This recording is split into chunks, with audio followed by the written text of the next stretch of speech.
Muy bien, ya estamos en vivo. Buenas tardes a todos. Bienvenido, doctor Daniel Sánchez. Permítanme presentarlo al doctor, una semblanza pequeñita para antes de que nos comience a hablar de su tema.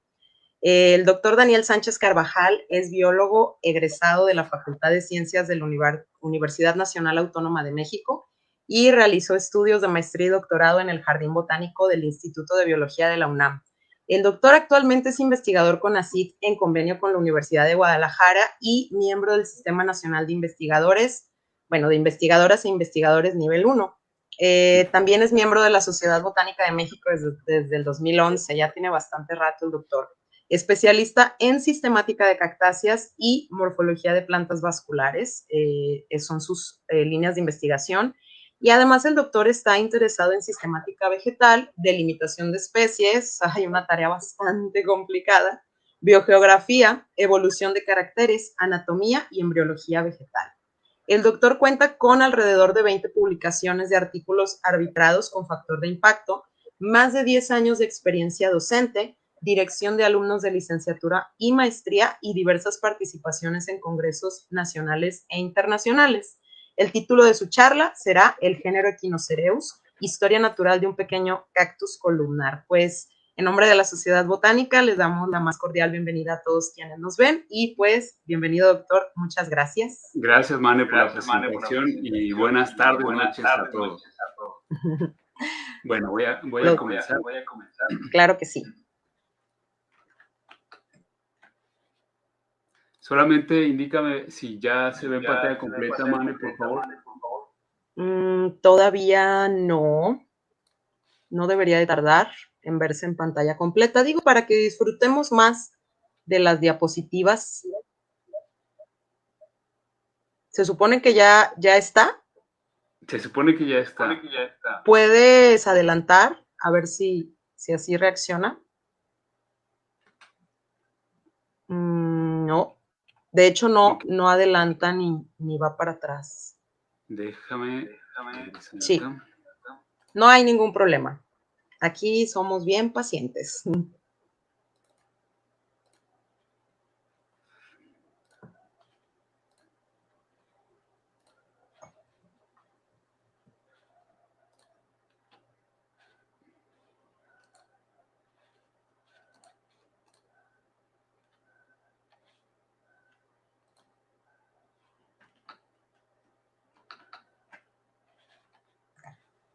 Ahí ya se ve en pantalla completa. Bien. Muchas gracias. Nos vemos ahorita.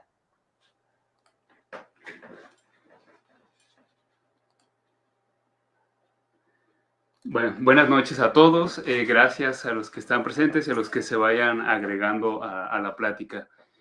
Gracias a la invitación a Mane y a la Sociedad Botánica de México. Y bueno, esta vez les voy a platicar de un grupito particular de cactus. Espero que lo que les presenté les sea atractivo. Bueno, como ustedes saben, las plantas con suculencia pronunciada presentan en general una morfología peculiar. A la gente le gusta ver tallos engrosados, hojas engrosadas, y luego esos tallos engrosados toman diversas formas geométricas que son bastante bonitas o bastante atractivas para mucha gente. Aquí vemos algunas plantas de diferentes familias que presentan algún grado de suculencia, ya sean las hojas como estos litops o esta Thalinaceae, Montiaceae más bien, esta cactácea que tiene el tallo engrosado con unos tubérculos triangulares bien marcados, o este cactus columnar que presenta unos tallos alargados y portando areolas con espinas. Acá tenemos otra planta en donde su tallo adquiere una forma más bien cilíndrica. ¿Cómo definimos la suculencia? Como el almacenamiento de agua utilizable en los tejidos vivos. Esto puede ser en una o varias partes de la planta, de tal manera que la planta puede ser independiente al suministro externo de agua y soportar de esta forma la sequía y retener actividad fisiológica a lo largo del tiempo. En pocas palabras, las plantas suculentas evaden la sequía de alguna forma, ¿no? Al momento de almacenar esa agua en sus tallos. Si nosotros revisamos el árbol de la vida de las angiospermas, podemos notar que la suculencia ha aparecido en distintos tiempos y en distintos lugares de este árbol de la vida, en distintos grupos también, ¿no? Las Crasulaceae, una familia conocida por nosotros y que incluso aquí ya estuvo el doctor Pablo platicándonos de las siempre vivas, presentan suculencia en sus hojas. Las Cactáceas, que es el motivo de esta plática, también presentan suculencia en sus tallos. En algunos linajes llegan a tener también algunas hojas, las cuales también son suculentas.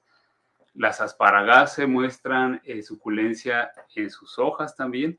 Y bueno, acá tenemos otros grupos conocidos por nosotros como suculencia, como son las euforbias o las orquídeas. Entonces, notamos que grupos morfológicamente muy distintivos comparten a veces esta presencia de suculencia.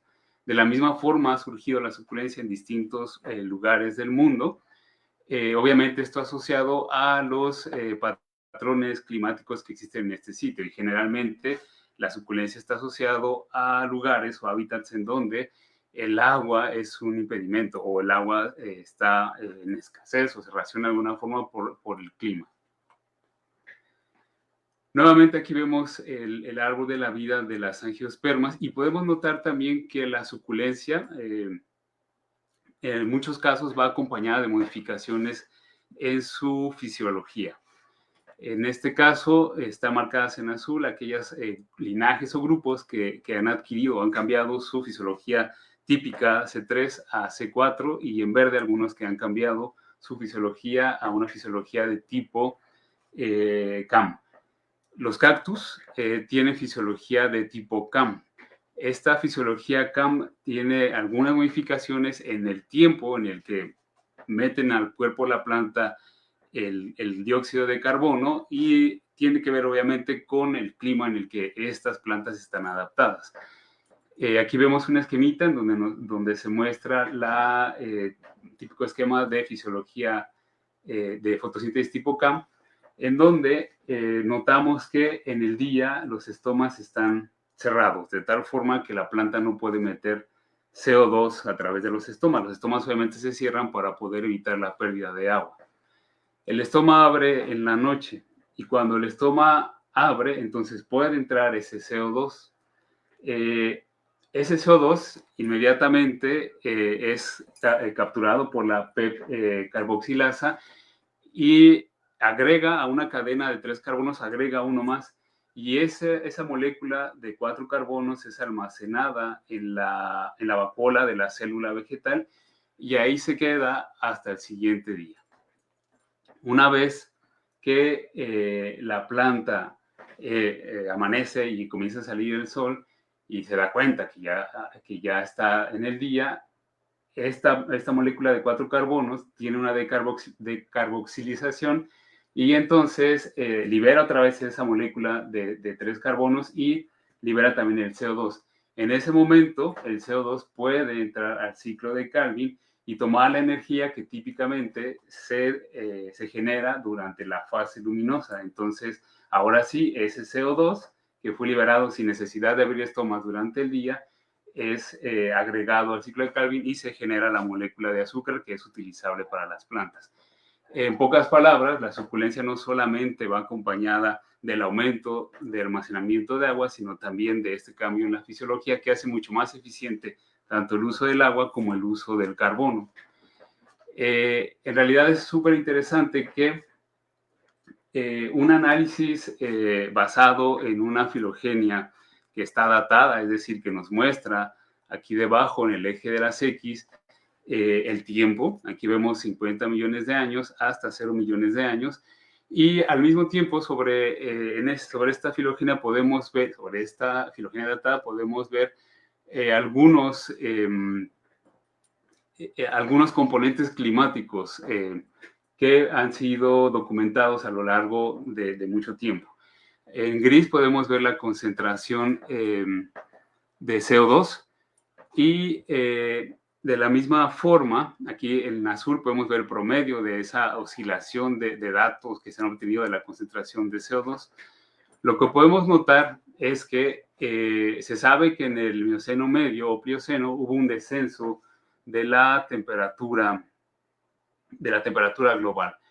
Ese descenso de la temperatura global al mismo tiempo produjo una reducción de las precipitaciones globales. Por lo tanto, ese enfriamiento al mismo tiempo lleva a una menor cantidad de lluvias, por lo tanto a una mayor aridez. Al final, se sabe que estos cambios en la temperatura, en el aumento de temperatura y en la reducción de la precipitación está asociada a una reducción en la concentración de dióxido de carbono en la atmósfera. Si nosotros vemos aquí en gris la caída de esa concentración de CO2 en la atmósfera, notamos que en este punto, alrededor de los 23 millones de años, esa reducción es bastante dramática. Y noten como aquellas plantas, como los cactus, las aizoace, los litops, un ejemplo de ellos, o los pastos que tienen una fisiología bastante eficiente, como es el C4, tienen también repentinamente eventos de diversificación, de tal forma que tenemos en este caso un tipo de preadaptación en donde el tejido suculento más la modificación a una fotosíntesis de tipo mucho más eficiente permitió que estos linajes pudieran sobrevivir y eventualmente diversificar. Podemos ver que ya hacia los 5 millones de años, estos grupos tienen una diversificación o unas tasas de diversificaciones bastante altas, como se observa hacia el final de la gráfica. Las cactáceas, como les comentaba, fueron uno de esos grupos que tuvieron esa radiación una vez que hubo ese descenso en la concentración de CO2 y su consecuencia en el aumento en el descenso de las temperaturas y lo mismo con la precipitación. Entonces, la familia Cactaceae es un grupo de plantas que tiene una suculencia extrema en sus tallos. Aquí ustedes pueden ver algunas plantas de la familia, en donde vemos que prácticamente han perdido las hojas y toda la suculencia se ha llevado al tallo. Ya no vemos, en algunos poquitos linajes, vemos algunas plantas con hojas engrosadas. Todos los demás tienen el tallo engrosado y mostrado en diferentes formas geométricas, si quieren. Pero un carácter morfológico distintivo, además de la suculencia, es la presencia de areolas. Estas areolas, que aquí las acentuamos para distinguirlas del rasgo anatómico de las venas que se juntan, son estas pequeñas ramas, son ramas que son tallos modificados cubiertos de tricomas. Sabemos que son tallos modificados porque estas areolas eventualmente van a producir más tallos, van a producir otras hojas y van a producir flores. Aquí en las diapositivas vemos algunos ejemplos. Aquí una areola que está ramificando y formando otro tallo en el género Peresquiopsis. Aquí en este caso vemos areolas un poquito más modificadas en donde solamente está portando espinas. Las espinas en los cactus son derivados de hojas. Anatómicamente se sabe que el meristemo inicia como si fuera a formar una hoja, al final el desarrollo se detiene y este primordio termina por esclerificarse y formar una espina.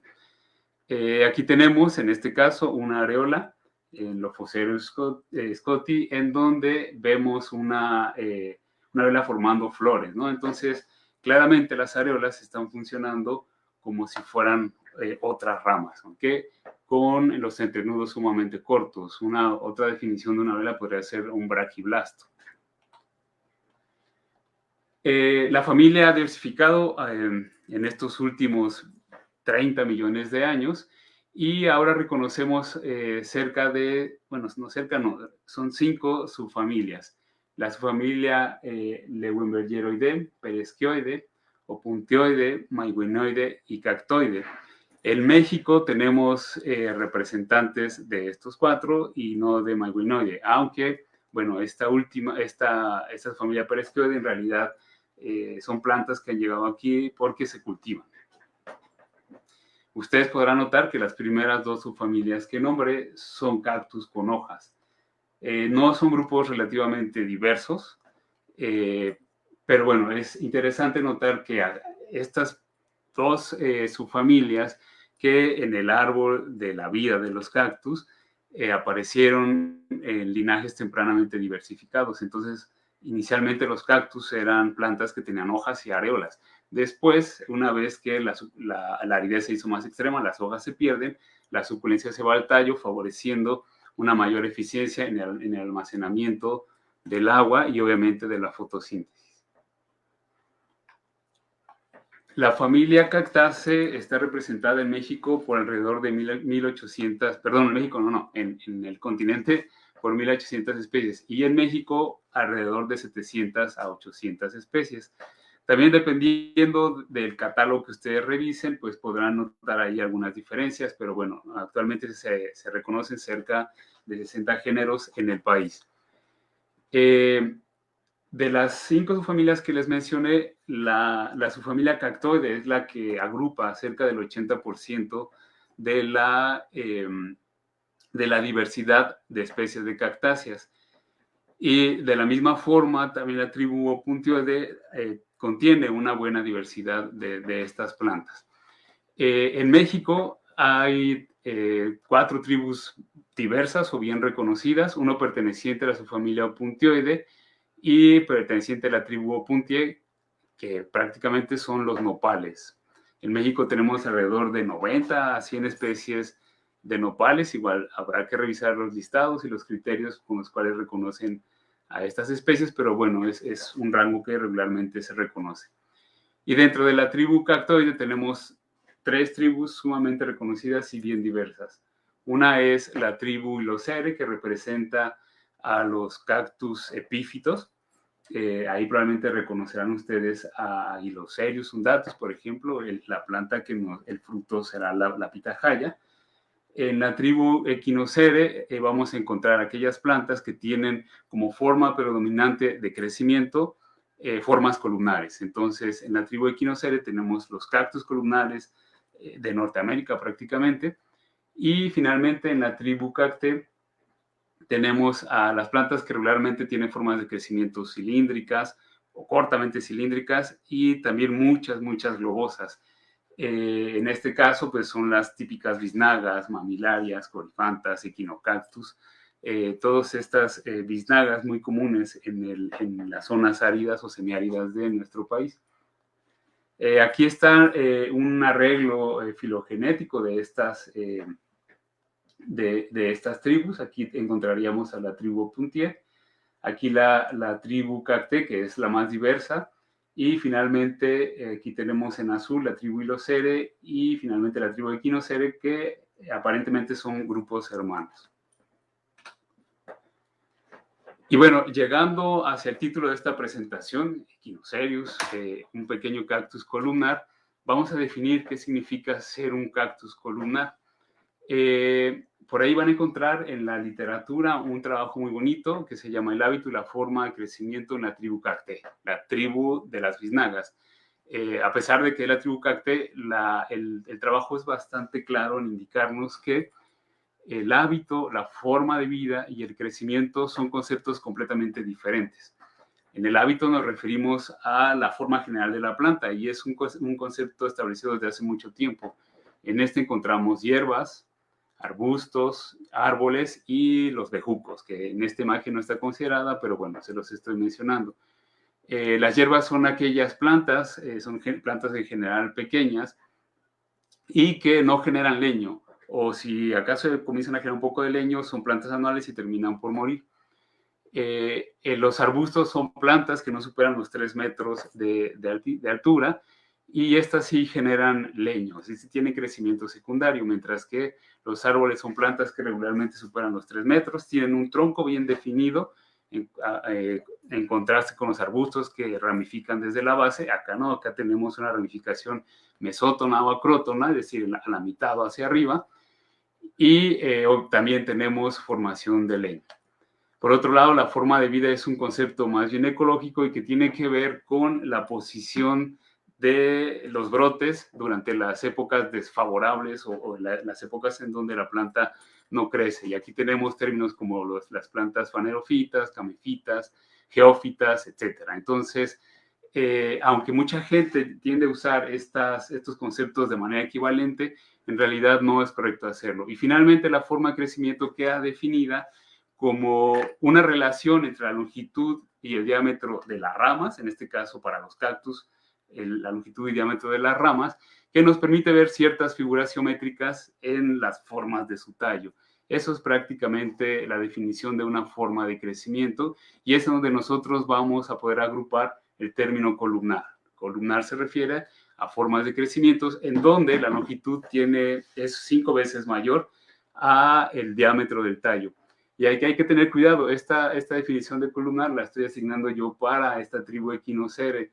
Probablemente el trabajo de Vázquez Sánchez, dado que su grupo de estudio son las biznagas, a lo mejor para ella el término columnar referirá una relación no tan extrema de la longitud versus el diámetro, ¿no? A lo mejor 3 veces el diámetro y no 5, como yo se los estoy marcando para los cactus columnares. Entonces, de esta forma, los cactus columnares de México incluyen plantas que son arbóreas o arbustivas, con tallos con forma de crecimiento columnar, como lo estamos viendo aquí.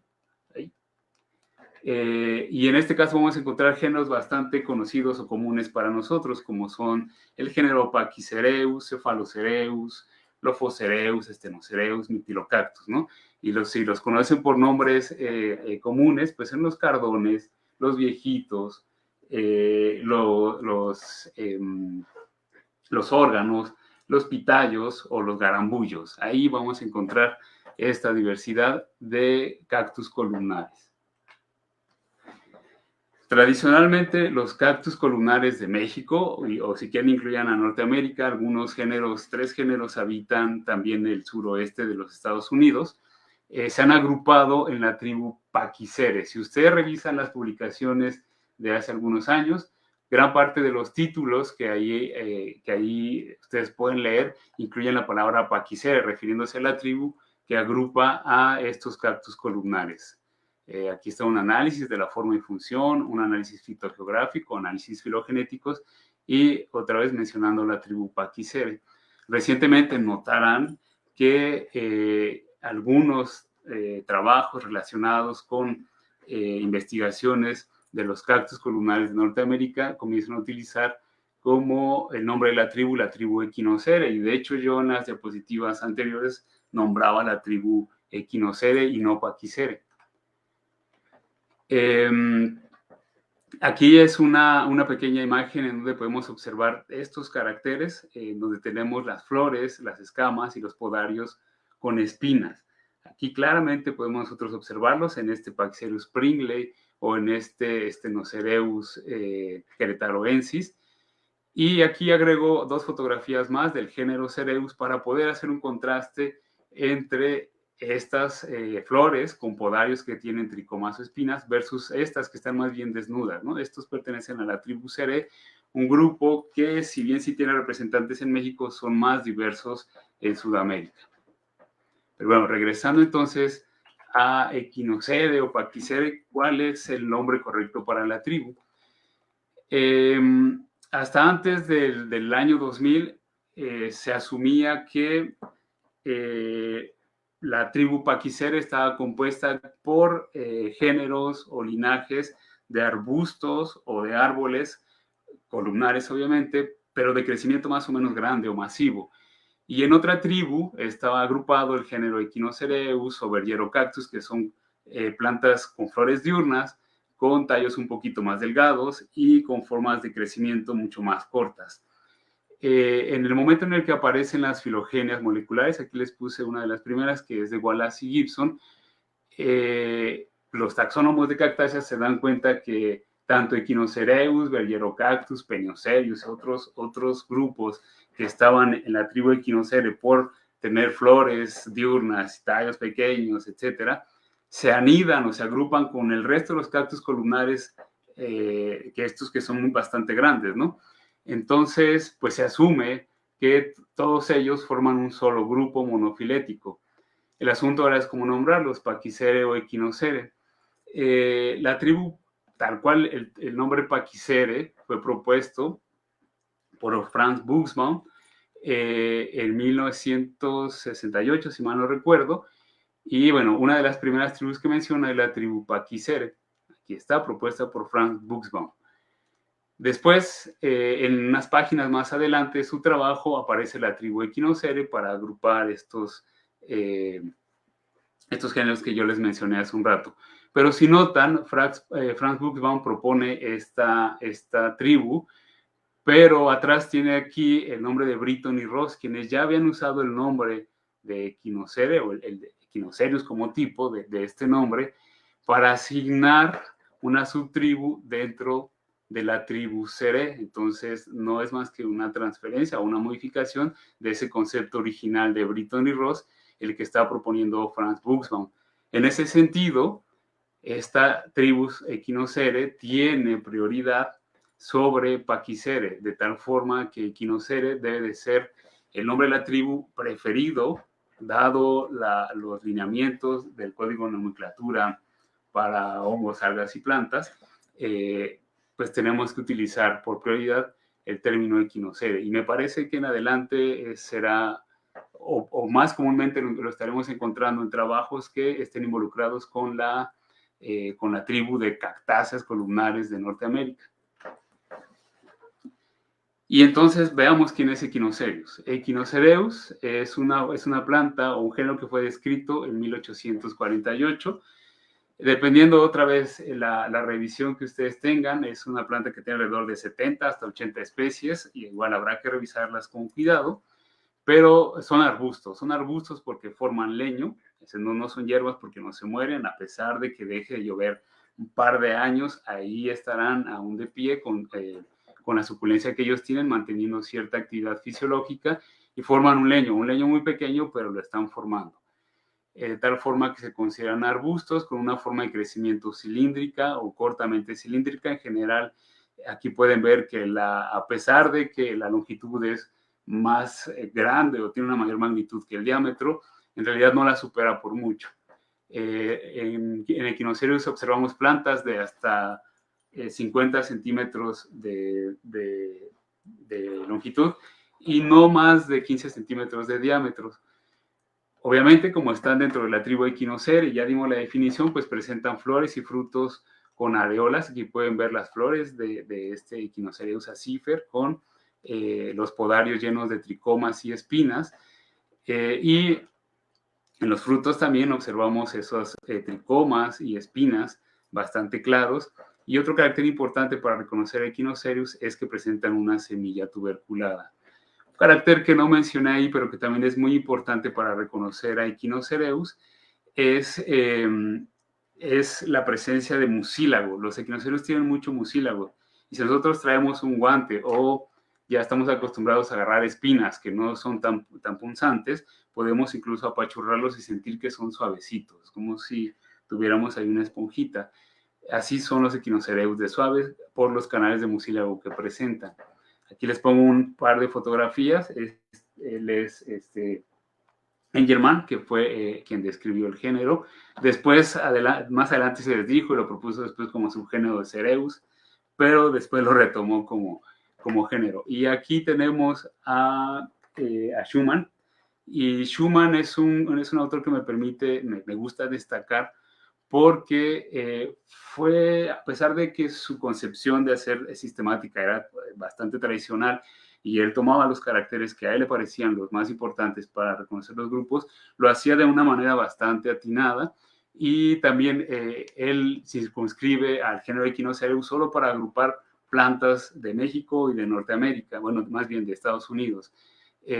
Antes, otros taxónomos incluían dentro de Echinocereus algunos linajes sudamericanos, en donde esas especies ahora ya más bien están incluidas en Austrocactus, Echinopsis, entre otros, ¿no? Pero Schumann fue el primero en decir, ok, Echinocereus son aquellos cactus así cortamente cilíndricos que habitan en México y Estados Unidos. ¿Qué más sabemos? Bueno, concluyendo esta parte de los cactus columnares y de Echinocereus, dado que Echinocereus se ha corroborado como un grupo hermano de plantas como Stenocereus, Myrtillocactus, Cephalocereus, Pachycereus, etc. Aquí podemos verlo con el resto de las columnares. Pues sabemos que Echinocereus es un cactus pequeño perteneciente al linaje de las plantas columnares de Norteamérica.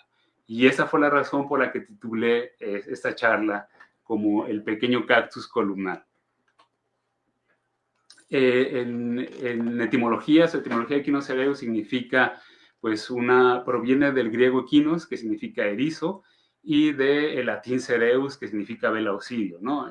Si lo tomo literal, sería esto que vemos aquí, un equinocereus, hay una pequeña velita con espinas, pero bueno, en realidad se refiere pues a esta composición de su tallo, de tallos cilíndricos o cortamente cilíndricos, como si fuera una pequeña vela auxilio, totalmente espinosa. Y aquí vemos este equinocereus, me parece que es Eneacanthus, que presenta una gran cantidad de espinas. Equinocereus es el género es el tercer género con mayor diversidad en cactáceas. Le ganan el género Mammillaria y Opuntia, después sigue Equinocereus, y en realidad es un género bastante querido por los amantes de los cactus. Mucha gente que cultiva plantas tiene en sus colecciones una buena cantidad de Equinocereus. Las flores de Equinocereus son flores diurnas, y son de un tamaño más o menos grande, 2 a 5 centímetros. Hay algunas especies que tienen un mayor tamaño, pero bueno, son bastante atractivos para la gente que le gusta tener plantas en su casa. Bueno, son tan atractivos que en Europa tienen grupos de estudios que les interesan y hacen taxonomía de este grupo de plantas. Sin necesariamente haber sido formados como biólogos, tienen una gran experiencia en el cuidado y mantenimiento de sus plantas, en el cultivo, pero también son muy buenos observadores y hacen viajes o han hecho viajes al país y siguen teniendo una buena cantidad de anotaciones y apuntes hacia la taxonomía del grupo. Les voy a mostrar algunas imágenes de Equinocereus muy comunes o muy famosos para nosotros. Uno de ellos es Equinocereus pectinatus. Es Equinocereus pectinatus por la forma de sus areolas, que están hacia los lados como si fuera un peine. Tiene una distribución bastante amplia en el desierto chihuahuense, y las flores de Equinocereus pectinatus son flores sumamente atractivas. Vean aquí los tépalos con 3 colores prácticamente, una base verde, la parte media blanca y finalmente la parte superior en un rosa o un magenta bastante atractivo. Enseguida les puse esta planta que es también muy conocida por ustedes o la gente que compra plantas para mantenerlas en su casa, es Equinocereus rigidísimo. Si lo miran bien, se parece muchísimo a Equinocereus pectinatus. Una diferencia importante la pueden encontrar en las flores, pero los cactus florecen una vez al año, digamos, ¿no? Y cada que se les da su gana.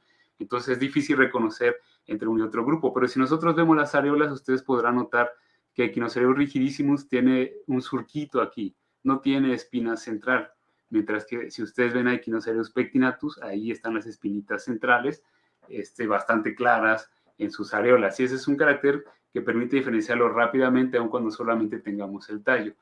De manera natural, Equinocereus rigidísimo se distribuye en la parte norte de Sonora y entra a los Estados Unidos en la región de Arizona, me parece que también en Nuevo México.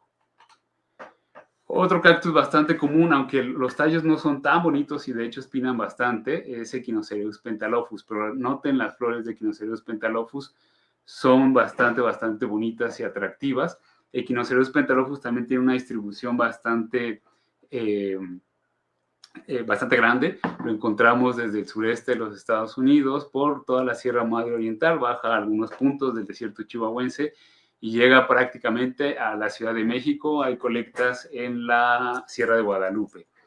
Aquí les puse esta fotografía del fruto de Equinocereus pentalophus, que aunque cuando usted lo ven por fuera se ve no muy bonito. Una vez que uno le quita las espinas y el pericarpelo, el sabor del fruto de Equinocereus pentalophus es delicioso. O sea, definitivamente, si ustedes tienen una planta de estas y llega a tener un fruto, pruébenlo. Si van a campo y los encuentran, pruébenlos. Saben muy bien. Otro grupo bastante conocido en el norte del país es Equinocereus estramineus. Equinocereus estramineus forma cojines de plantas. Aquí pueden ver cómo están completamente ramificados, cojines de ramas. Y bueno, igual en la época de floración son sumamente atractivos. Los podemos encontrar igual otra vez en el sur de los Estados Unidos y se vienen por todo el desierto chihuahuense, en Durango, en Chihuahua, Coahuila, me parece que también en Nuevo León, en Tamaulipas y en Zacatecas. Me parece que también aparecen algunas plantas en el norte de San Luis Potosí. Al mismo tiempo noten el color, vayan notando el color de las flores, la forma de las flores. Acá veíamos flores en donde tenemos la garganta blanca. Aquí en Echinocerius pentalófos ustedes ven una gargantita blanca y la parte superior del tépalo de color rosa. Acá tenemos flores más bien rosas o magentas en toda la superficie del tépalo, y de repente tenemos un cambio a flores rojas. Hay un linaje de Echinocereus que ha modificado sus flores a tener estas flores de tipo tubular y marcadamente rojas o carmín, ¿no? Este es Echinocereus acífer, que tiene también una distribución relativamente amplia. Baja de la Sierra Madre Occidental en Sinaloa, Nayarit, se mete a Jalisco y continúa por Aguascalientes, Zacatecas, cruza Guanajuato y llega hasta el municipio de Victoria, ya prácticamente del otro lado, al otro extremo, en la Sierra Madre Oriental. Es una planta sumamente bonita, igual los tallos sin flores no son muy atractivos, pero una vez que uno ve una flor realmente se enamora de estas plantas. Un giro también completamente distinto en la morfología de la flor es este Echinocereus stolonifer. Este habita en la Sierra Madre Occidental, igual en el norte, en Sonora y Chihuahua. Y noten el color amarillo tan brillante que presentan estas plantas. Otro grupo bastante atractivo, ya con una distribución más localizada, es el género, la especie Echinocereus longicetus. Aquí tenemos las espinas muy modificadas, pareciera un viejito. Aquí otra vez aparece este color típico de las flores, en donde tenemos la parte basal blanca y el resto del tépalo en color rosa o magenta.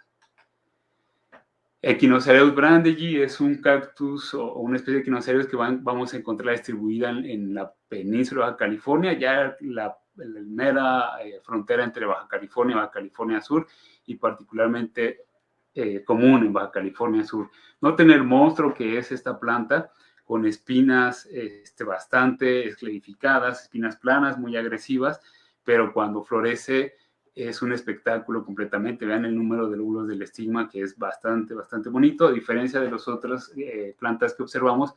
Aquí la base es mucho más oscura y el tépalo, el resto del tépalo es un poquito más claro. Otro Echinocereus con una distribución puntual es Echinocereus bloomi en el norte de Coahuila. Noten en este caso el color, que es más bien un color marrón, y la longitud de la flor, que es bastante pequeña, no supera los 2.5 centímetros. Otro grupo otra especie, bastante rara, pero también muy bonita, es Echinocereus schmollii, de la parte sur del desierto chihuahuense, en el estado de Querétaro. Son plantas muy delgaditas, con espinas bastante setosas. Aquí vemos una fotografía de este espécimen con flor, y con flores también relativamente pequeñas, no donde superar los 2 o 3 centímetros de longitud. Otra joya del género es Echinocereus nipelianus, aunque pareciera que la distribución es relativamente amplia, la distribución es bastante puntual en algunos bosques templados, en donde haya un buen tapete de pastizal. Ahí podemos encontrar estas plantas. Son tallos con crecimiento globoso de preso. Noten que prácticamente no se nota el cilindro, sino están más bien a ras de piso, y a veces solamente los vemos cuando aparecen las flores. Son plantas relativamente pequeñas y también con flores bastante pequeñas. Otro cactus, otra especie de Echinocereus con los tallos muy delgados es este Echinocereus crunleni, que lo encontramos en el estado de Coahuila. Aquí un carácter distintivo muy bonito es la raíz tuberosa. En este caso tenemos una raíz tuberosa que se origina de la raíz principal. Hay otras especies hermanas de Echinocereus crunleni, como Echinocereus poselgeri o valdesi, que presentan más bien raíces fasciculadas, pero la morfología del tallo tan delgado es algo común. En muchos otros géneros también vamos a encontrar que cuando la suculencia del tallo desaparece, es transferida a las raíces, y las raíces se muestran suculentas, por ejemplo, Acanthocerius o Peniocerius. Otro cactus bastante bonito es Echinocereus nivosus, también con una distribución muy puntual en el sur de Coahuila. Noten, también han modificado las espinas a tener estas espinas setosas, blancas, bastante flexibles y con una tolerancia al frío y al viento frío bastante interesante. Aquí hay un resumen de la morfología del género, ¿no? Tanto en los tallos, ha modificado la forma de crecimiento de sus tallos y ya han modificado bastante el color de sus flores, la forma de sus flores, el tamaño de sus flores.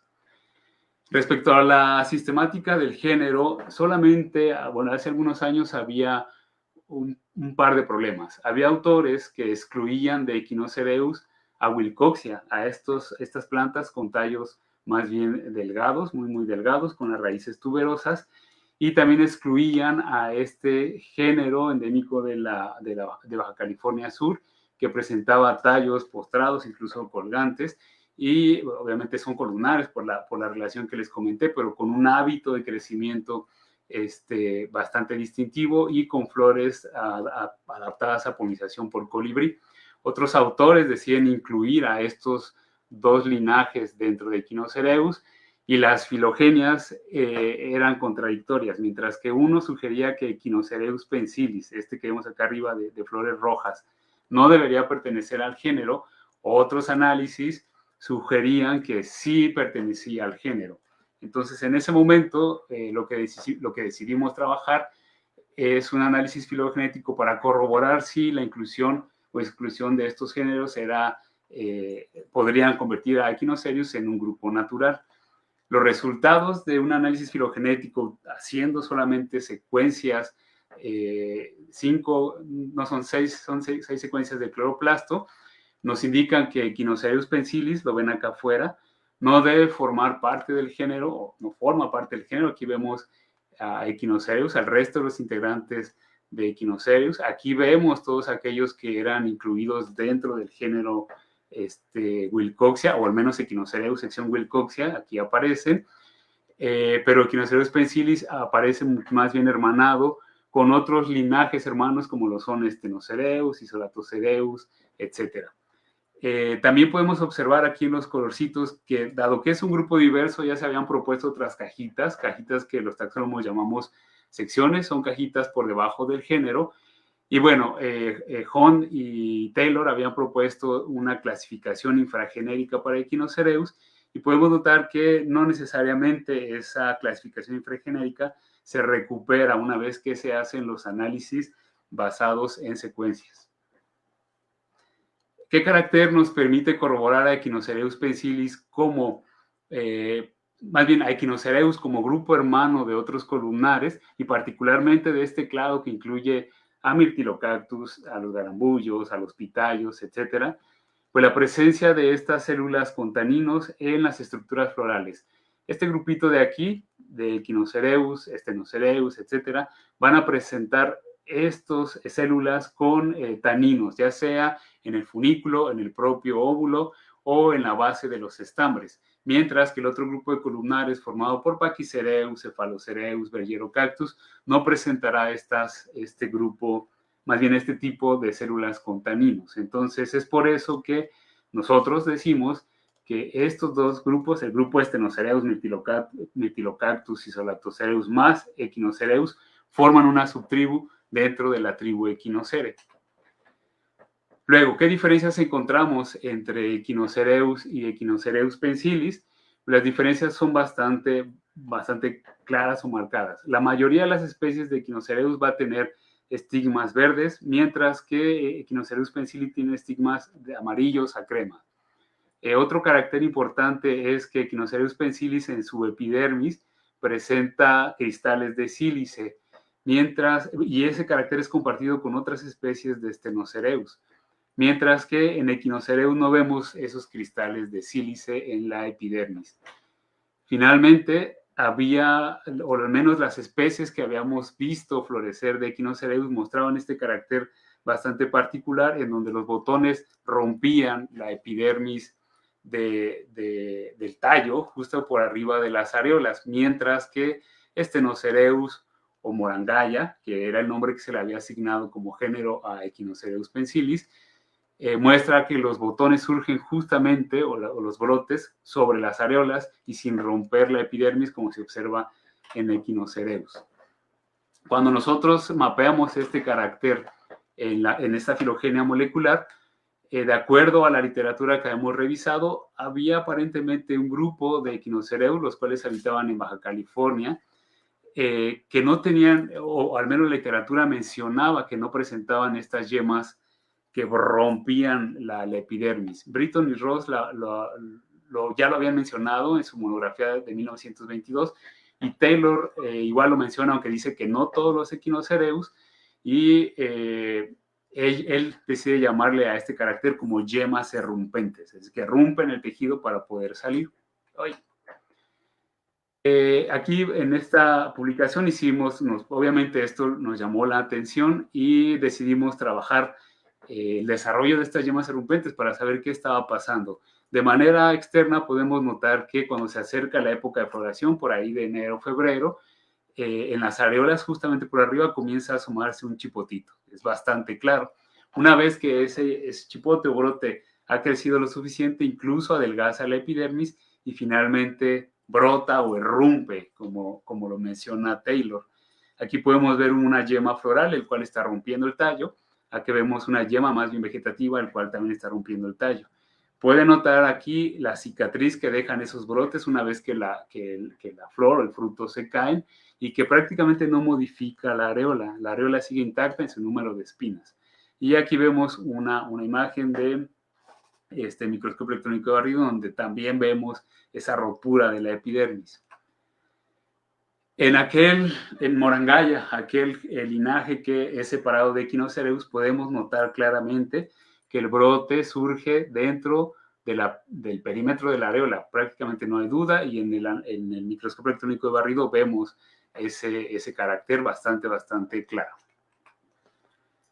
Aquí les muestro un cortecito del ápice de un Echinocereus. Bueno, aquí en realidad es de un cactus en este caso, y aquí vemos el ápice de un Echinocereus, pero podemos ver cómo se van formando los podarios, los cuales están soportando a las areolas, y el desarrollo de estas areolas. Conforme la areola va avanzando, aquí pueden ver la areola, es este que está aquí. Este es el meristemo de la areola, el cual conforme va avanzando va dejando pequeños brotecitos que formarán las espinas u otras ramas, etcétera, o glándulas. En este caso, conforme va creciendo el podario, va creciendo también la areola, y las espinas van aumentando de tamaño. Aquí tenemos ya un podario mucho más grande, digamos que estamos en una región como esta. Ya se alejó el meristemo de la areola, se fue acercando hacia la región adaxial de la areola, y hacia acá arriba las espinas siguen creciendo. Cuando nosotros vemos esto en un corte de Echinocereus, notamos que una vez que las espinas se definen, se esclerifica totalmente. Esto que está aquí, bueno, las espinas están esclerificadas, y la base de la areola se llena de peridermis o corcho. Esa corteza que tiran los árboles, esa misma molécula la vemos aquí depositada en estas capas celulares.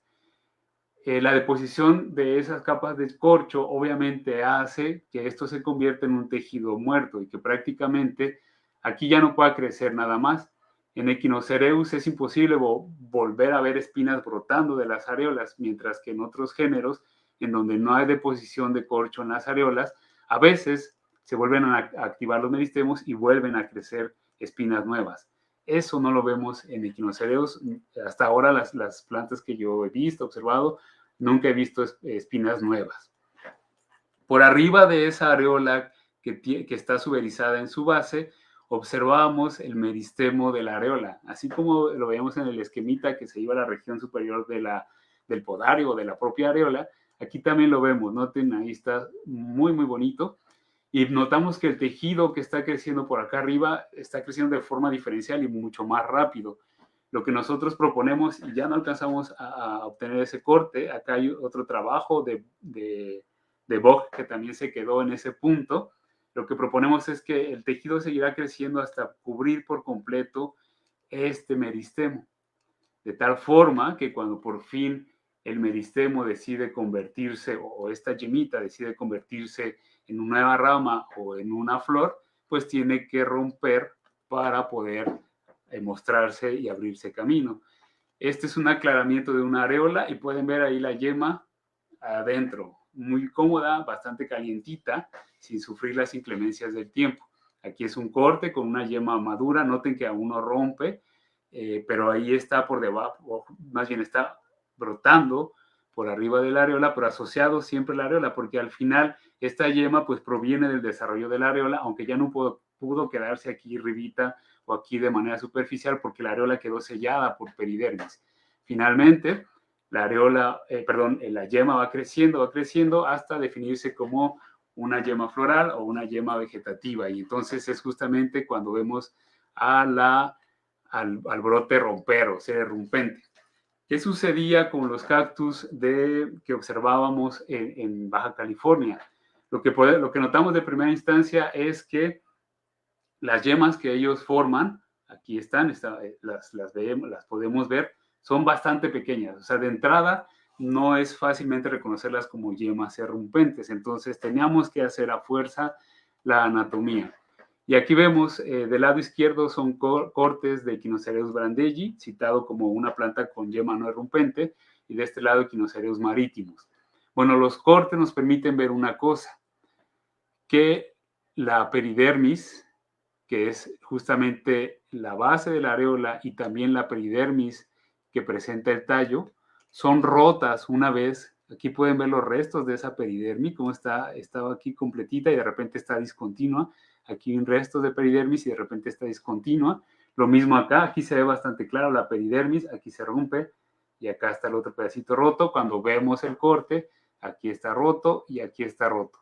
Entonces, ¿qué nos hace ver o suponer que también en este grupo de plantas tenemos yemas irrumpentes, aunque las yemas son más pequeñitas y no tienen esa forma tan espectacular de romper el tallo. Sin embargo, también son yemas irrumpentes. Y este es un corte de Morangaya pensilis, aquel Echinocereus que se salió en los análisis filogenéticos, que corroboran que en efecto aquí las yemas se quedan sobre la areola y que no necesitan romper, y que la areola no tiene esta capa de peridermis. ¿Habrá alguna excepción en Echinocereus? Pues algunas plantas que han modificado la forma o la posición en donde forman sus flores. Por ejemplo, Echinocereus nipelianus no muestra yemas irrumpentes porque florece justamente en el ápice. Y es en el ápice donde apenas se está comenzando a desarrollar la areola y aún no ha quedado sumergido dentro del tejido la yema. En cambio, una vez que la yema, si esa areola su yema del meristemo de la areola no se convirtió en flor y continúa el desarrollo, ya cuando la areola está madura y va a formar algún brote, noten claramente cómo va a romper de forma irrumpente, porque en este caso ya está cerrada una vez que maduró la areola. Nuestra propuesta que tenemos nosotros es que noten la distribución de los grupos hermanos de Echinocereus. Estenocereus, Myrtillocactus y un poquito más afuera Pachycereus, Cephalocereus. Casi todos habitan las regiones de las vertientes tanto del Pacífico como del Atlántico, y muy poquitos se meten a la parte norte del desierto chihuahuense. Nuestra explicación de por qué Echinocereus llega a ser un grupo diverso es que estas yemas irrumpentes protegen a las especies del género de las heladas que ocurren en enero y febrero, justamente cuando las yemas comienzan a formarse. Los Echinocereus florecen en marzo y abril, entonces todo el desarrollo floral se lleva en febrero, y todavía en ese tiempo, todavía hasta marzo, llegan a bajar algunas heladas, y bueno, estas yemas irrumpentes me parece que tienen este sentido adaptativo de mantenerse dentro del tallo para evitar esas heladas que se sienten en la parte norte del país. Me voy apurando porque ya se me va acabando el tiempo. Una vez que investigamos de qué se trataba la yema irrumpente, codificamos una buena cantidad de caracteres morfológicos para poder generar una clasificación infragenérica.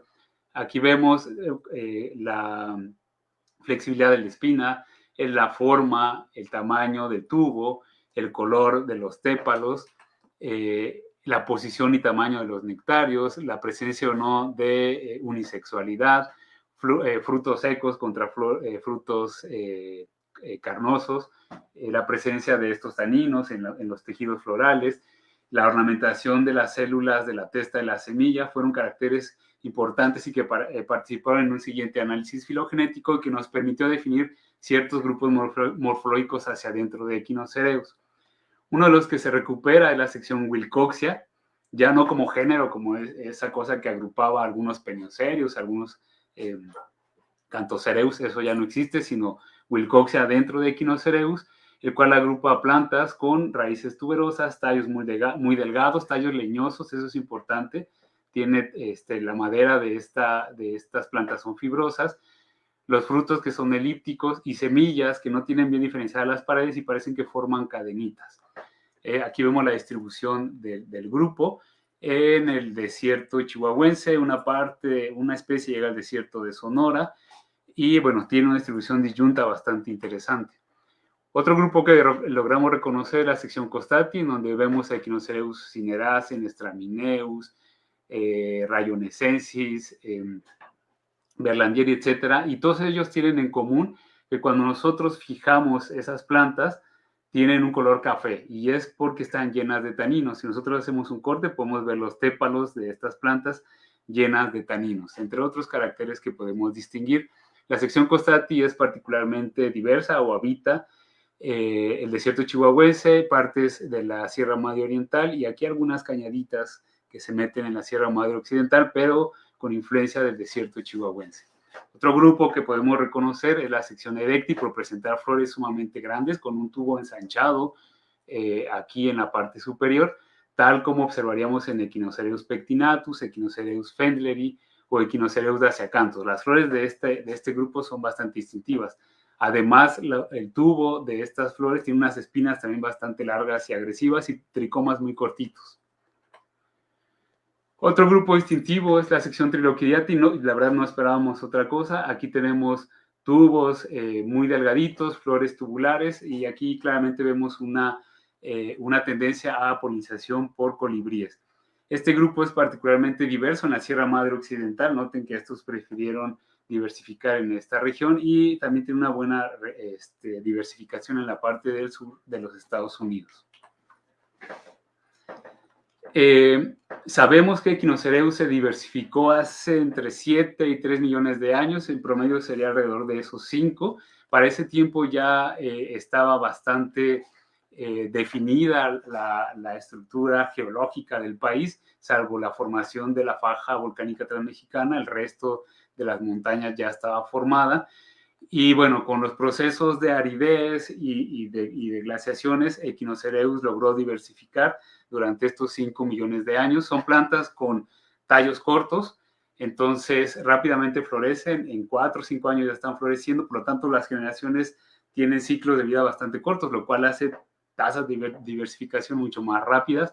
Ya Hernández Hernández y colaboradores sugieren que en Echinocereus hay una alta tasa de diversificación, y eso aunado a este carácter de las yemas errumpentes, me parece que le da sentido a que Echinocereus haya podido colonizar regiones más secas o incluso frescas del país. Uno de los temas también de mucha importancia en Echinocereus es la delimitación de especies, y particularmente en toda la familia. Pero en Echinocereus es donde yo he tenido la oportunidad de abordar junto con otros alumnos. Aquí decidimos analizar o investigar qué ocurría con el complejo Echinocereus pulchellus. Si ustedes ven la distribución de Echinocereus pulchellus, tiene una distribución relativamente disyunta, y cuando vemos algunas fotografías de las poquitas colectas que habíamos hecho, de ejemplares mantenidos en colección o de ejemplares de herbario, notábamos que había diferencias en el número de espinas, longitud de espinas, incluso en el color de las flores. Entonces decidimos hacer un estudio mucho más detallado de la morfología del grupo. Hicimos un análisis multivariado. Aquí vemos los resultados en la gráfica en 2 dimensiones. Aquí vemos el eje 1 contra el eje 1 contra el eje 2 y el eje 1 contra el eje 3. Y podemos notar que nos permite distinguir grupos morfológicos bastante definidos.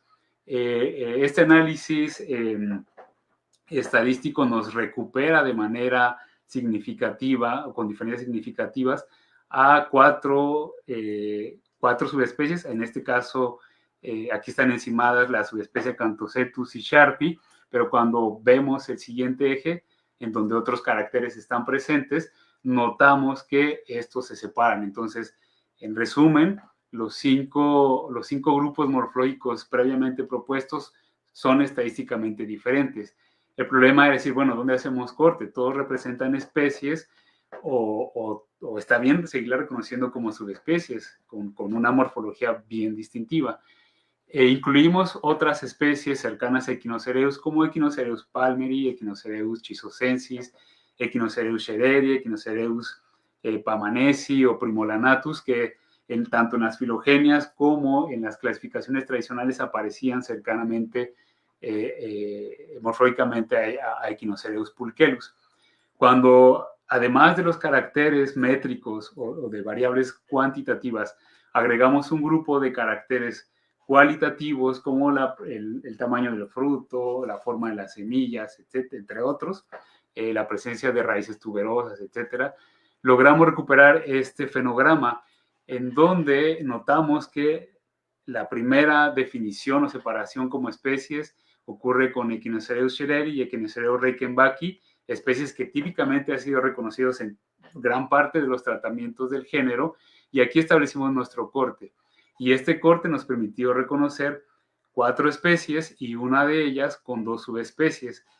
De manera congruente, cada una de estas especies tiene una distribución bastante particular y es la que les muestro enseguida. Pudimos reconocer, o nosotros proponemos, que Echinocereus pulcherus representa una especie distinta. Aquí está, es justamente el que corresponde al tipo que fue descrito por Martius, y Echinocereus pulcherus se distribuye en Hidalgo y Puebla. Una especie, otra especie que puede ser reconocida es Echinocereus acanthocetus de Oaxaca, del centro de Oaxaca, un poquito al sur de Tehuacán. Vemos aquí que la longitud de las espinas es bastante notoria, no solamente sino también la espina suele ser flexible.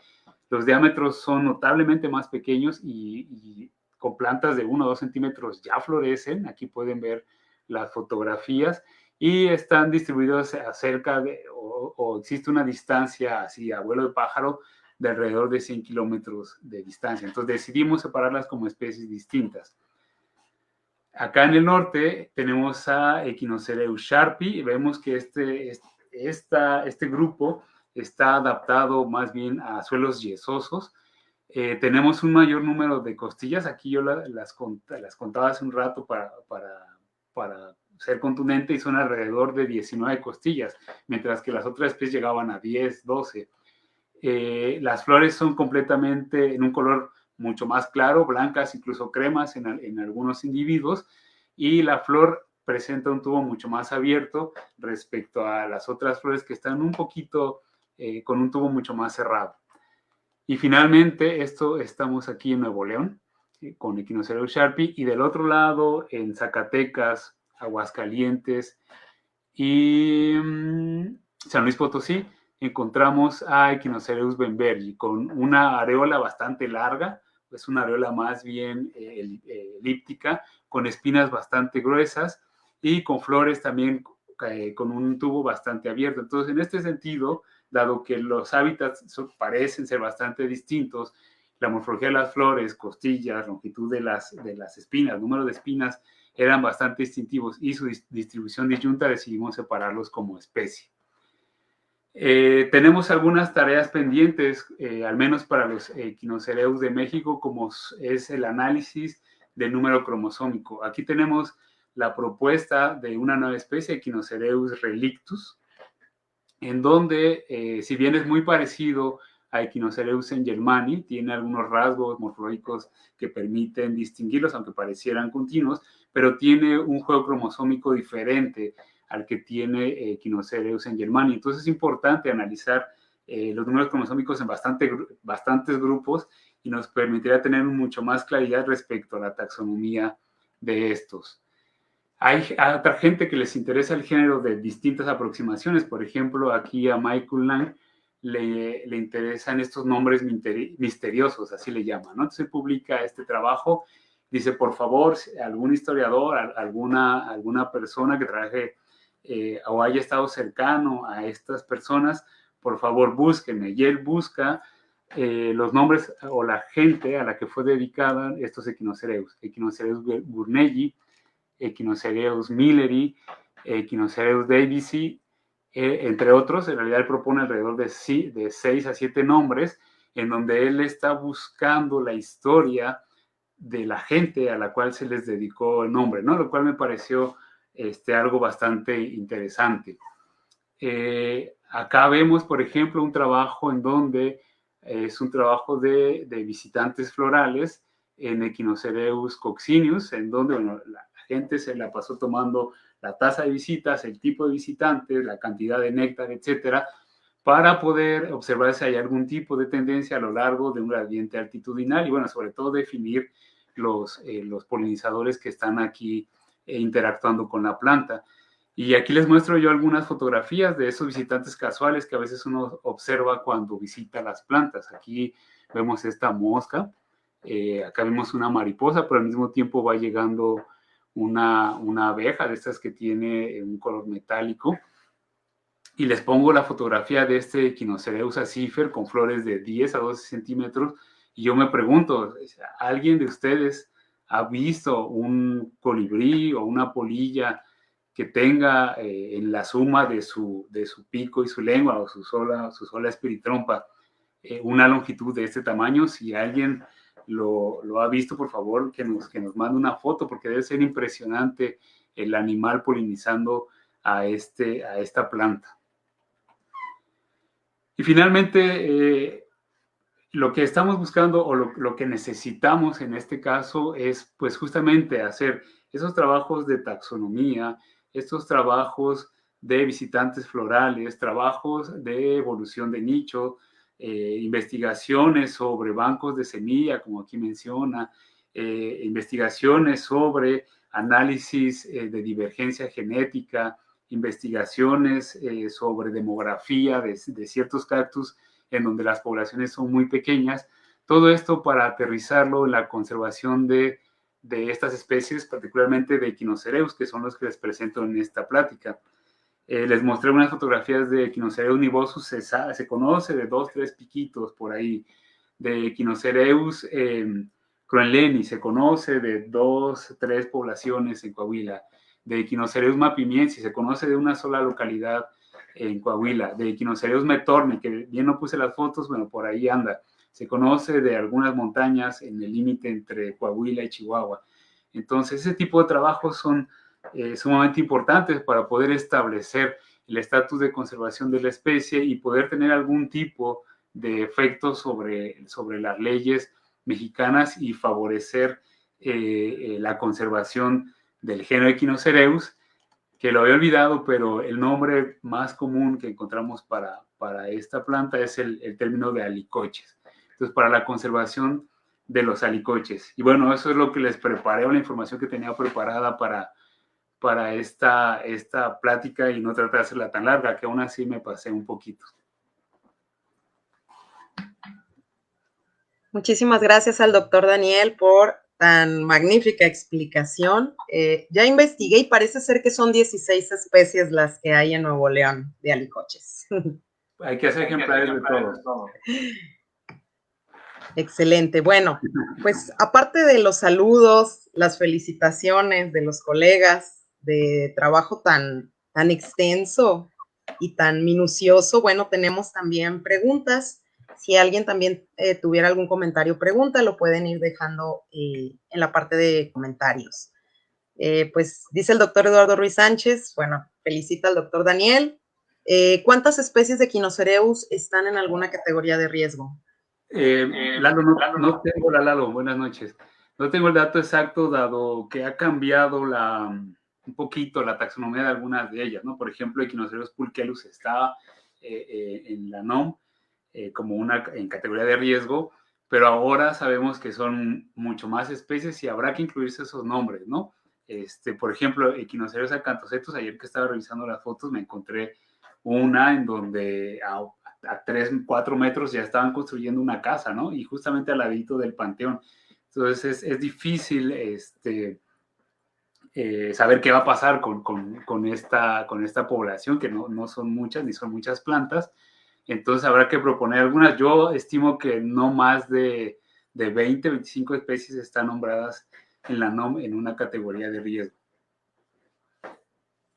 Y son 80. Muchas gracias, doctor. Marco Antonio Anguiano Constante, saludos. ¿Cuál fue el criterio para describir subespecies y no variedades? Excelente charla. Buena pregunta, Marco. Me parece que esto ya más bien es un vicio de los taxónomos de cactáceas. Alguna vez, platicando con mi mentor, el doctor Arias, él decía que antes se reconocían variedades, pero que el doctor David Hunt, en su dominio sobre la taxonomía de los cactus, eventualmente prefirió utilizar el término subespecie. Y fue un criterio a partir de ese momento seguido por todos. Finalmente, el doctor David Hunt, a través de su trabajo en la iOS, en esta sociedad que estudiaba las suculentas, pero particularmente los cactus, generaba los listados y ya establecía por default o por su autoridad el criterio de su especie. Me parece que no hay ninguna diferencia en ambos.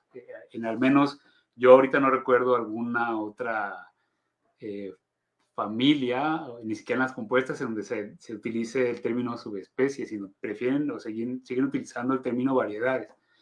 Entonces me parece que va más bien por una imposición de un criterio de una autoridad que se desarrolló bastante durante esta época de sistemática tradicional. Muchas gracias.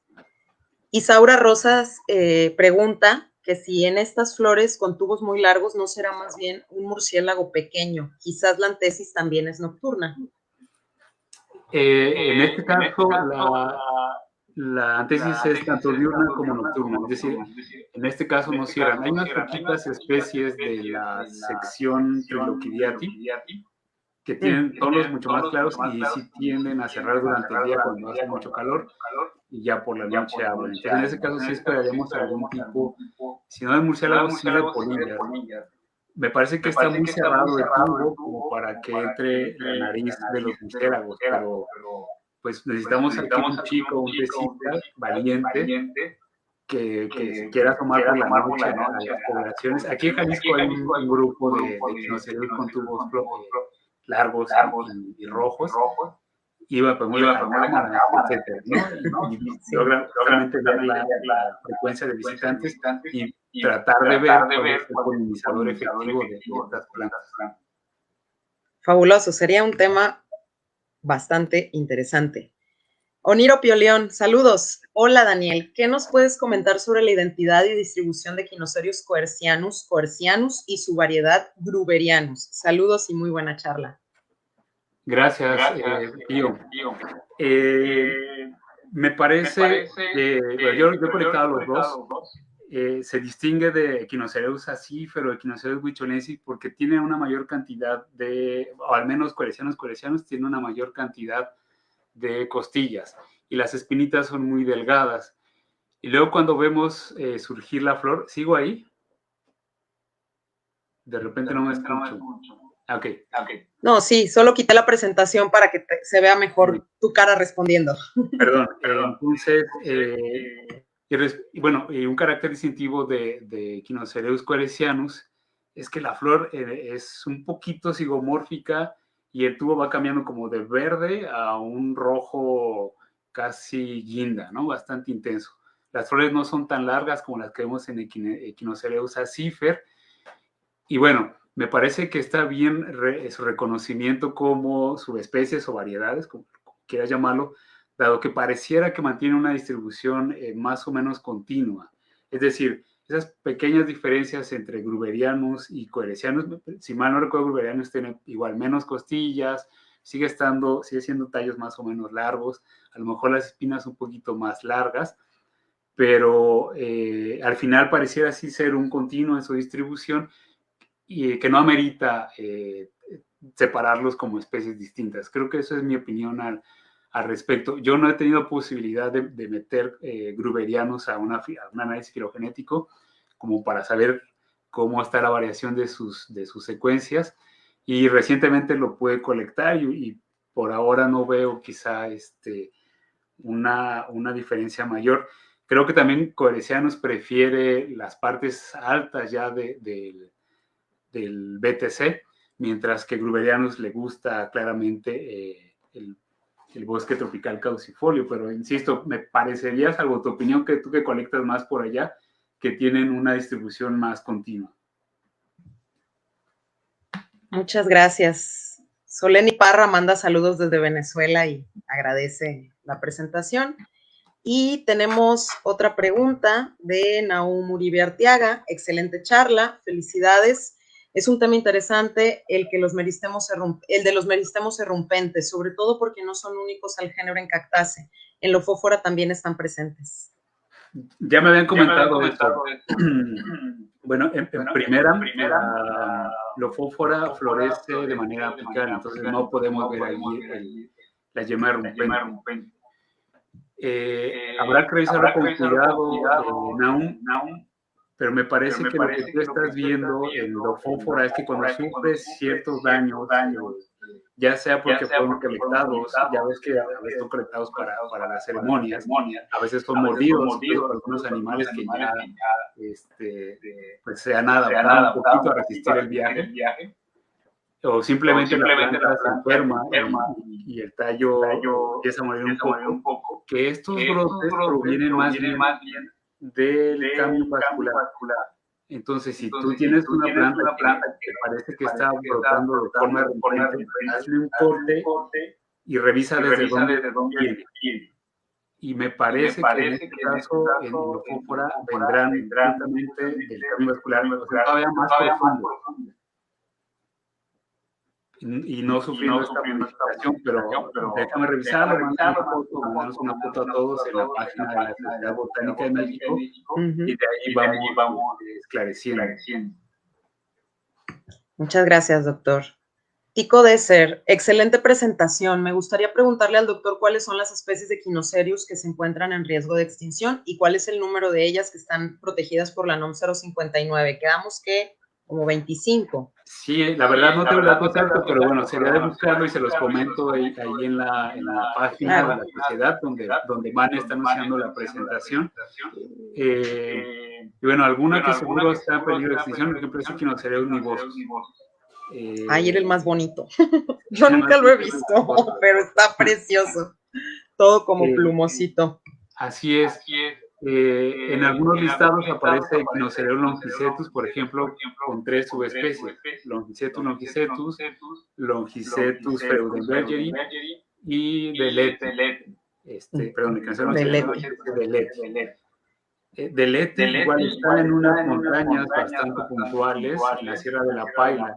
Delete es claro, al final están los agradecimientos.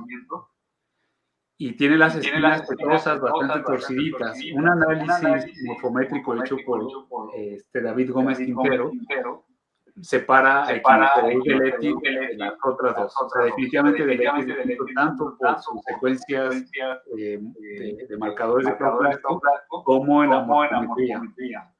Y aunque Freudenbergeri y Longicetus parecen tener una marcada diferencia en la longitud de las espinas y el número de las espinas radiales, no encontramos diferencia en los marcadores. Entonces, ahí todavía estamos viendo de qué forma manejar.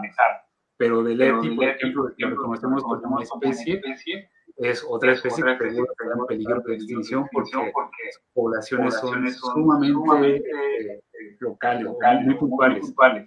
Y aparte les gusta el frío. Si nosotros pensamos en un escenario de cambio climático donde hiciera un poquito más de calor, yo no sé si Echinocerius deleti resistiera esto, sino más bien las especies que están un poquito más abajo, en la Sierra de Paila, unos 200 metros abajo, como Echinocerius occidentalis o Straminus, desplacen a esta especie. Uno está ahí conectando y Dice Pedro Cibaja, excelente exposición. Tengo una duda. Soy estudiante de la licenciatura en biología y me interesa estudiar las cactáceas. ¿Por dónde puedo empezar a realizar un estudio más profundo por la clasificación de esta familia? Ok, mi primer consejo es agarra los libros de la doctora Ela Bravo y empieza a ojear. Luego métete a naturalista y empieza a ver los cactus que te gustan. Fíjate cómo se llaman ahora, cómo los llamaba antes la doctora, y entonces así te va a surgir esta curiosidad de indagar en dónde están surgiendo esos cambios. Eh, Hay muchos artículos también disponibles en la red. Si en algo te atoras, igual escríbenos y te lo conseguimos. Pero sí, es el primero es agarrar libros de la Bravo y Naturalista, que son bastante accesibles, ¿no? Los libros están en línea disponibles y la fotografía naturalista también. Ya hemos compartido, de hecho, los enlaces para descargar los libros de la doctora Elia Bravo en la página de la Sociedad Botánica. Muy bien. Pedro Rivas dice, algunas especies de polillas de la familia Esfingidae tienen probóscides súper largas que podrían dar el largo para polinizar esas flores. Excelente. Sí, eso estamos suponiendo. En otro género, en el género Peniocereus, en Peniocereus gregi, algunos estudios en Arizona han mostrado y capturado esas polillas. Peniocereus gregi también tiene unas flores cerca de 9 centímetros, y han mostrado los polinizadores de Peniocereus gregi son ese tipo de polillas. Entonces, el chiste es que hay que verlo, ¿no? Cuando yo trabajé un par de años con los equinocereus de flores rojas, y veía los colibríes por ahí, pero, o sea, no se acercaban, yo los asustaba, pues, por feo y porque no les gusta el movimiento. Gracias, Pedro. La doctora Jaike, saludos, doctora. ¿Se sabe algo sobre los polinizadores en relación ya sea con la filogenia o el ambiente? Y gracias por la plática. Ok, es bastante claro que la sección Trilociriati es un grupo monofilético con una tendencia a esta síndrome de polinización por aves. O sea, tiene los tubos largos, estrechos, forman una buena cantidad de néctar. O sea, si nosotros tomamos una flor de Echinocereus acifera, la volteamos y nos cae el chorrito de néctar. Entonces, en ese clado, es bastante claro que esa es la tendencia. En un grupo como el grupo Pulquelus, por ejemplo, que también se agrupa con ya en la filogenia con Echinocereus pavmanesi, Reichenbachii, Schereri, muestra nectarios más bien cortitos, muy, muy cortitos. No se ve una gran recompensa, de tal forma que los visitantes en general son abejas que están colectando polen, ¿no? Entonces, esa es una tendencia que nosotros hemos podido observar para ese grupito. Y en las demás que tienen flores más bien anchas, bastante amplias, pues llega cualquier tipo de abeja de tal forma que parece que son más bien generalistas. Eso es lo que yo he observado. Respecto al ambiente, me parece que más que nada se recuperan grupos biogeográficos. O sea, por ejemplo, el grupo de las especies endémicas de Baja California forman un solo clado. Es un hecho. La sección Costati les gusta el desierto chihuahuense y la Sierra Madre Oriental. Mientras que, otra vez me regreso a la sección Trilociriati, estos han diversificado en la Sierra Madre Occidental, les gustan los suelos que tienen como un origen más bien volcánico, y lo mismo hacia el norte. Si hay un par de especies que llegan a bajar a Coahuila o se meten allá a Guanajuato y ya en rocas un poquito más de origen calizo, pero digamos que son la excepción. Muchas gracias y bueno, manda felicitaciones el doctor Aarón. Saludos. Hola, Ulises Pinedo pregunta, ¿cuál es la especie favorita de Echinocereus que hizo estudiar este género? Híjole, cuando yo llegué al laboratorio del doctor Arias, él me dijo, yo estoy trabajando columnares y el género que falta explorar es Echinocereus. ¿Qué onda, te avientas? Y entonces yo agarré el libro, la doctora Bravo, y dije, bueno, vamos a ver cómo están los Echinocereus. Y entonces empecé a ojearlo y claro que me gustaron. Uno de esos grupos que Salvador quería trabajar en ese momento era el de flores rojas y no recuerdo si otro, pero empecé a trabajar con ellos. Entonces, inicialmente Echinocereus acifera definitivamente era mi Echinocereus favorito. Ahorita ya no lo es tanto, pero no es que no lo sea tanto, sino que en este momento tengo la espinita clavada de no sé hasta dónde llega Echinocereus acifera, Para mí, Echinocereus accifer y Echinocereus huicholensis, una planta también de flores rojas, pero un poquito más asomado hacia la vertiente del Pacífico en la Sierra Madre Occidental. Para mí es un continuo, ambos, aunque sí, aquellos bien espinosos, con espinas bastante largas, son hacia el centro, y huicholensis hacia la vertiente del Pacífico, me parece que son un continuo. Los taxónomos alemanes dicen que no, que huicholensis es una especie diploide y accifer es una especie tetraploide. Y estoy en fabricar justamente un muestreo para poder resolver esa pregunta y definir hasta dónde llega accifer. Y una vez que sepa quién es accifer, te podré corroborar si sigue siendo mi especie favorita. Muchísimas gracias, doctor. ¿Alguien que tenga alguna otra pregunta o comentario? Dice el doctor Aarón que con lo del buscar un alumno. Les gustan solo los poliantes.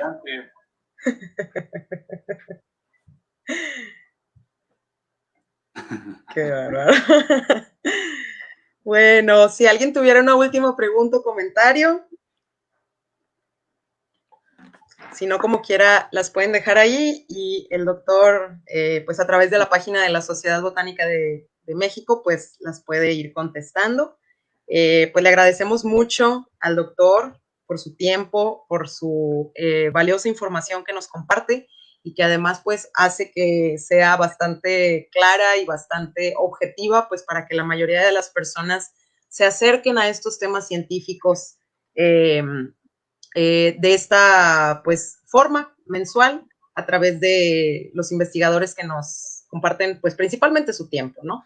Entonces, pues muchísimas gracias en nombre de la Sociedad Botánica de México, pues por esta charla y nos estaremos viendo el próximo mes. Gracias a todos los que se conectaron y le mando saludos a Sofi, que no sé si me esté viendo o me verá después en el video. Adiós. Saludos, chao. Bye.